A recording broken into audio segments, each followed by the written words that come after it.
Talk of sustainability is everywhere today, and along with it, a growing awareness of the linear model of our existing economy.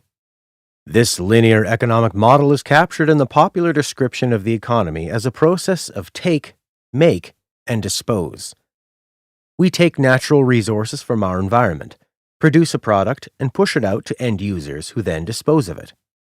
This used to not be such a problem. However, as the economy has grown and reached planetary limits, inputs are appearing more limited and outputs have become increasingly detrimental to ecosystems.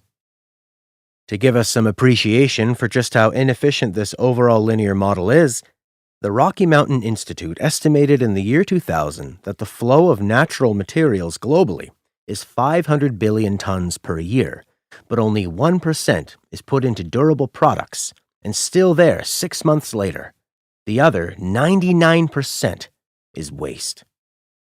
As limits are increasingly met, the emphasis is now shifting from an economic model that is organized around gross throughput of material and energy in a linear fashion, to a new kind of circular economy which shifts the focus to the internal organization of processes within which resources are used. It aims to optimize for the overall service delivered, rather than the gross throughput of products.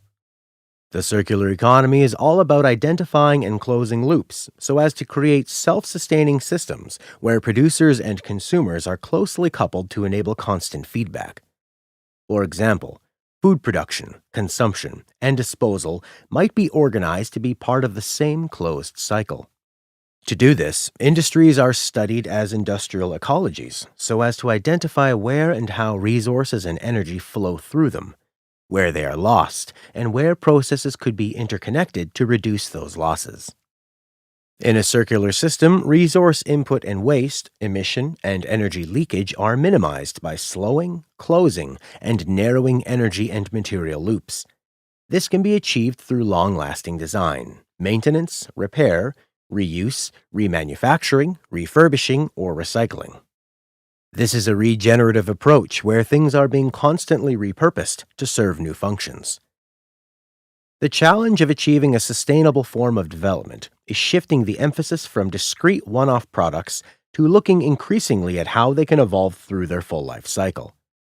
This is a fundamental switch in paradigm from designing systems that are inherently degenerative to systems that are inherently regenerative over time.